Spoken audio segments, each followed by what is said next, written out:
Assalamualaikum warahmatullahi wabarakatuh. Allahumma sholli ala sayyidina Muhammad wa ala ali sayyidina Muhammad.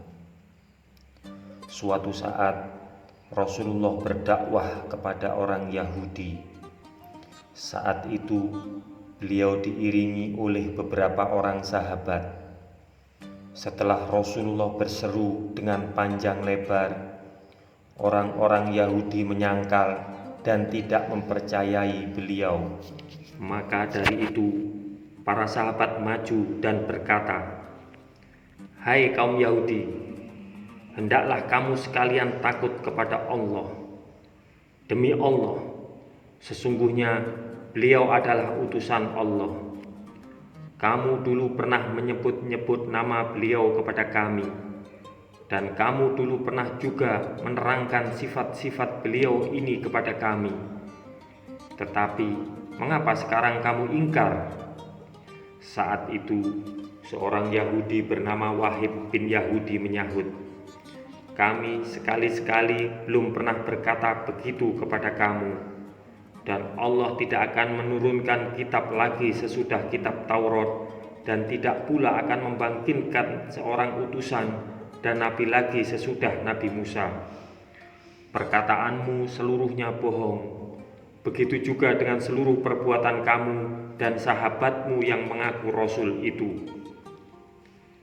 Seketika itu juga Allah menurunkan wahyu kepada Rasulullah yang artinya, "Hai ahli kitab, sesungguhnya telah datang kepada kamu Rasul kami, menjelaskan syariat kami kepadamu ketika terputus pengiriman Rasul-Rasul, agar kamu tidak mengatakan, tidak ada datang kepada kami baik seorang pembawa berita gembira maupun seorang pemberi peringatan. Sesungguhnya telah datang kepadamu pembawa berita gembira dan pemberi peringatan. Allah Maha Kuasa atas segala sesuatu."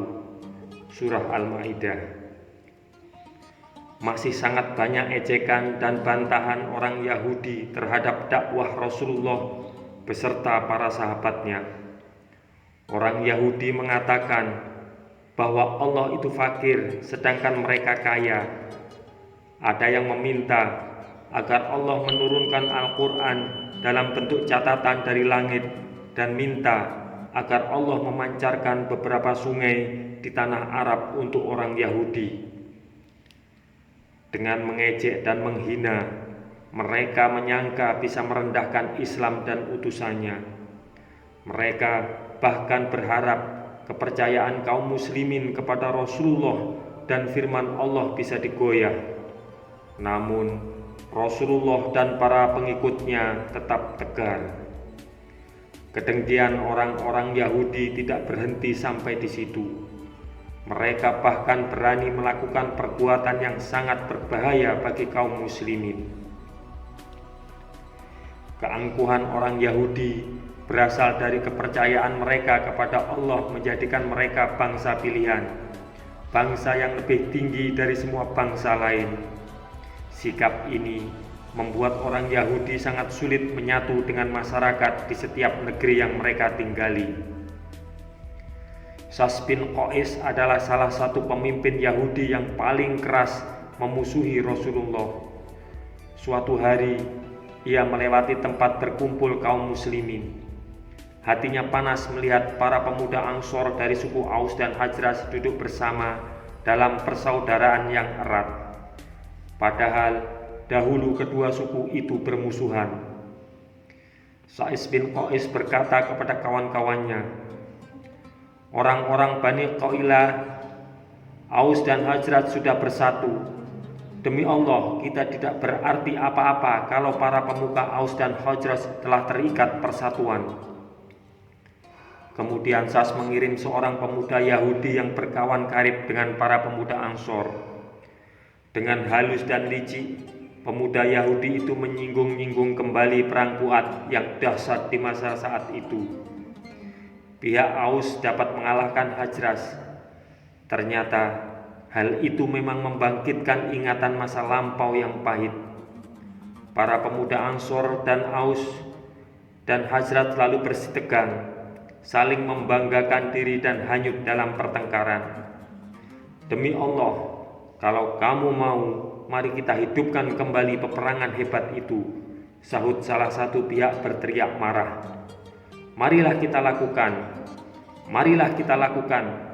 Perjanjian kamu di Ad-Dirah, senjata-senjata, sahut yang lain panas. Dengan cepat, peristiwa itu sampai ke telinga Rasulullah. Segera saja beliau pergi menemui kedua kelompok itu bersama beberapa orang sahabat. Wahai kaum muslimin, Allah, demikian seru beliau. Apakah kamu menyerukan kembali ke masa jahiliyah, sedang saya masih ada di hadapan kamu? Setelah Allah memberi petunjuk Islam kepadamu, dan setelah Allah memuliakan kamu dengan agama ini, dan Ia telah memutuskan dari kamu urusan jahiliyah, dan Ia telah menyelamatkan kamu dari kekafiran, dan Ia telah mempersatukan dan menjinakkan hati-hati kamu dengan Islam. Rasulullah mengingatkan mereka bahwa Islam telah mempersatukan dan membuat mereka benar-benar bersaudara, membuat semua saling mencintai. Lalu luruhlah segala kemarahan. Di depan Rasulullah mereka berpelukan sambil menangis. Semuanya lalu beristighfar dan memohon semoga kiranya Allah mengampuni mereka. Ukhuwah adalah persaudaraan.